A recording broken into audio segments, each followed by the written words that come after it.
ஹைப்பா நீங்கள் fifth question பார்க்கலாம். 11th கெமிஸ்ட்ரியில் problem based question பார்த்துட்டு இருக்கோம். அது 5th question. Write electronic configuration and orbital diagram for nitrogen. சரி, ஃபர்ஸ்ட் நைட்ரஜனுடைய அட்டாமிக் நம்பர் உங்களுக்கு தெரிஞ்சிருக்கும் இல்லையா?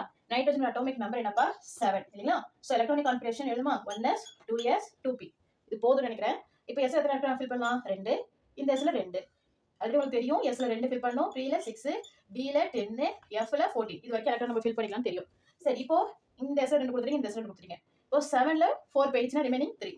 சரிங்களா? பில 6 ஃபில் பண்ணலாம், பட் உங்கள்கிட்ட 3 தான் இருக்கு, அதனால 2p3 ஃபில் பண்ணிக்கிறீங்க. ஓகேவா? சரி, இப்போ நம்ம எலக்ட்ரானிக் கான்ஃபிகரேஷன் எழுதிட்டோம். இதுக்கு ஆர்பிட்டால் டயக்ராம் போட போறோம். ஸோ இப்போ 1s எஸ் ஆர்பிட்டால்னா ஒரே பாக்ஸ் தான் போடணும். சரிங்களா? இந்த எஸ் இதுவும் எஸ் தான். ஸோ இப்போ இதுக்கும் போட்டாச்சு. பிக்கு எத்தனை பாக்ஸ் போடணும்? 3 ஆர்பிட்டல், அதாவது 1 2 3 3 பாக்ஸ் போடணும். ஸோ ஒன்று கிளாக் வைஸ், இன்னொன்று ஆன்டி கிளாக் வைஸ் எலக்ட்ரானை ஃபில் பண்ணணும். ஸோ அப்போ இதில் 3 எலக்ட்ரான் இருக்கா? 1 2 3 இப்படி தான் போடணும். நீங்கள் என்ன செஞ்சிடக்கூடாது, இப்படி போட்டுறக்கூடாது. இது தப்பு.